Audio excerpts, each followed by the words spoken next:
Hello students, this is worksheet number 41 of class 9th for the subject English. This worksheet is carrying a paragraph, a passage. On the basis of this paragraph or passage, there are a couple of questions which we need to solve. Okay आइए सबसे पहले इस paragraph को समझ लेते हैं और उसके बाद उसके आधार पर दिए गए क्वेश्चंस को जो कि एमसीक्यूज हैं उन्हें सोल्व करते हैं। Food waste FW food waste both pre cooked and leftover पकाने से पहले और खाने के बाद जो बच जाता है वो इज अ बायोडिग्रेडेबल वेस्ट।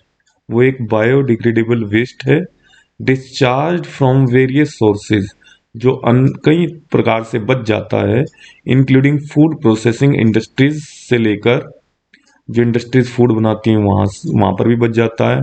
घरों में और हॉस्पिटैलिटी सेक्टर्स जो होटल्स वगैरह हैं वहाँ पर भी फूड की वेस्टेज होती है। According to food and agricultural organization, food और एग्रीकल्चरल ऑर्गेनाइजेशन जो है जिसे FAO कहा जाता है, nearly 1.3 billion tons 1.3 billion tons of food including fresh vegetables, जो जिसमें फ्रेश वेजिटेबल्स भी हैं, फ्रूट्स भी हैं, मीट, बेकरी और डेयरी प्रोडक्ट्स जो हैं वो लॉस्ट हो जाते हैं, खो जाते हैं, खराब हो जाते हैं, वेस्ट हो जाते हैं from the food chains, food supply chain. The amount of FW food waste का जो अमाउंट है has been projected to increase, ये सोचा जाता है, माना जाता है कि वो और बढ़ेगा इन द नेक्स्ट 25 ईयर्स, आने वाले 25 सालों में, due to economic and population growth, आर्थिक और जो पॉपुलेशन जो बढ़ रही है संसार की उसकी वजह से, mainly in the Asian countries, खास तौर पे एशियाई देशों में।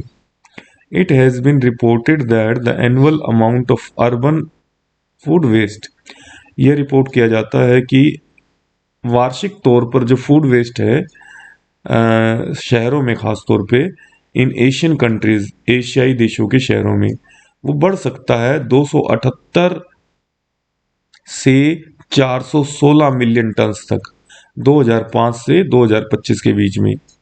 लगभग अप्रोक्सीमेटली लगभग 1.4 billion hectares of fertile land, इतना फूड जो है 1.4 बिलियन हेक्टर्स फर्टाइल लैंड पर उगता है, जितना वेस्ट हो जाएगा। Apart from food and land resources wastage, food और लैंड रिसोर्सेज जो हैं उनकी वेस्टेज के अलावा the carbon footprint of food waste is estimated to contribute to the greenhouse gases, इनसे उत्पन्न होने वाला जो कार्बन इफेक्ट है, जो ग्रीन हाउस गैसेज हैं, वो भी बढ़ेगा।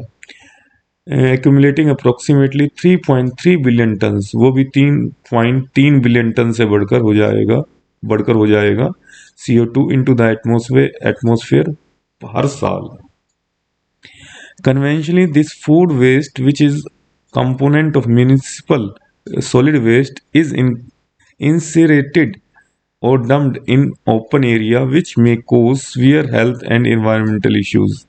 जो फूड वेस्टेज है जो गंद के रूप में डाल दिया जाता है बाद में, इससे पर्यावरण में बड़ी संकट उत्पन्न हो जाता है, बड़ी बीमारियों को जन्म देता है।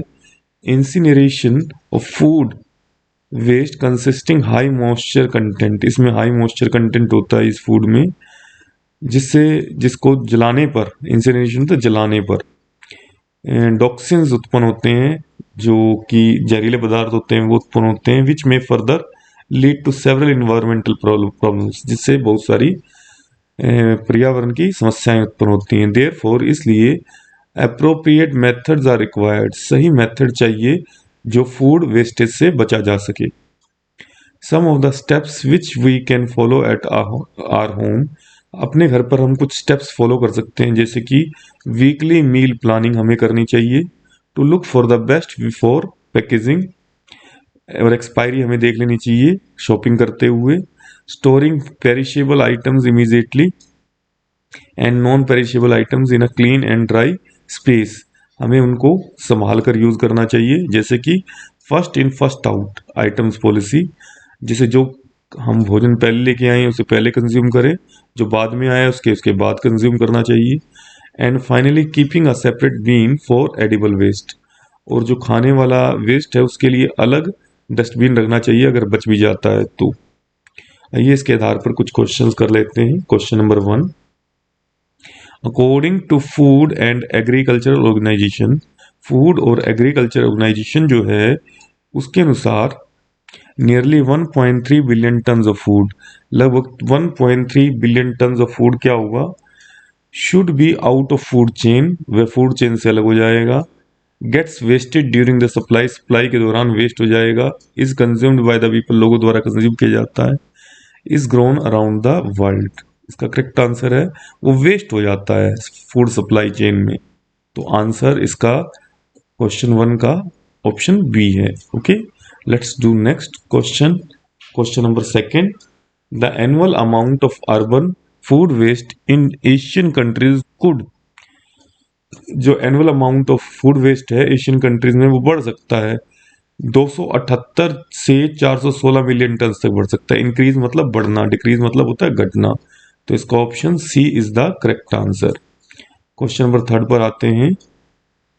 इन the sentence incineration of food environmental problems, the phrase incineration of food waste refers to, incineration of food waste से क्या अभिप्राय है, फूड को हटा देना, या फिर डिकम्पोज कर देना, या फिर उसे जला देना बचे हुए फूड को, वेस्ट को, या फिर transferring of the waste, waste को ट्रांसफर करना। तो इसका अर्थ है, जैसे कि इंसिनरेशन का अर्थ है जलाना, वेस्टेज को, फूड वेस्टेज को जलाना।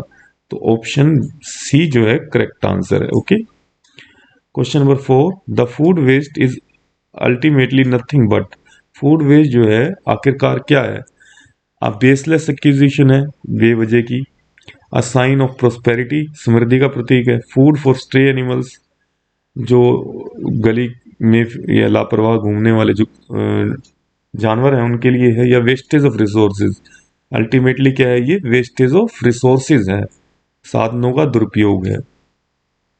Question number 5, which of the following words does not correspond to the word approximately, approximately शब्द से इन शब्दों में से कौन सा शब्द मैच नहीं करता है। अप्रोक्सीमेटली का मतलब होता है लगभग, ओके, अराउंड का मतलब भी ये होता है लगभग, रफली का मतलब भी ये होता है मोर और लेस, कम या ज्यादा मतलब लगभग, प्रिसाइजली का मतलब होता है एग्जैक्ट, तो ये इससे मैच नहीं करता है। Okay, question number 7, which first in first out item policy at home will help in, first in first out item policy जो है घर पर वो क्या हेल्प करेगी, कि keeping items in first row, कि आइटम्स को फर्स्ट रो में रखें, फिनिशिंग ओल्डर आइटम्स फर्स्ट, जो पहले लेके आए उसे पहले खाएं, getting rid of unused food, जो फूड अनयूज हो गया उसे फेंक दें, नंबरिंग द फूड आइटम्स, उन पर नंबरिंग कर लें। इसका अर्थ है जो पहले लेके आए उसका पहला प्रयोग करें। तो option B is the correct answer. Question number 7, to do something about food wastage, food waste के बारे में कुछ करना क्या है, नॉट नेसेसरी, कुछ नहीं करना, बी समबडी एल्सेज प्रॉब्लम, किसी और की प्रॉब्लम है, अ कलेक्टिव रिस्पॉन्सिबिलिटी, सबकी मिलीजुली प्रॉब्लम जिम्मेवारी है, वेस्टेज ऑफ टाइम, टाइम का वेस्टेज है। Option C is the correct answer. I hope बच्चों आपको ये समझ आया होगा, अब आप इसे आसानी से कर पाएंगे। Thank you.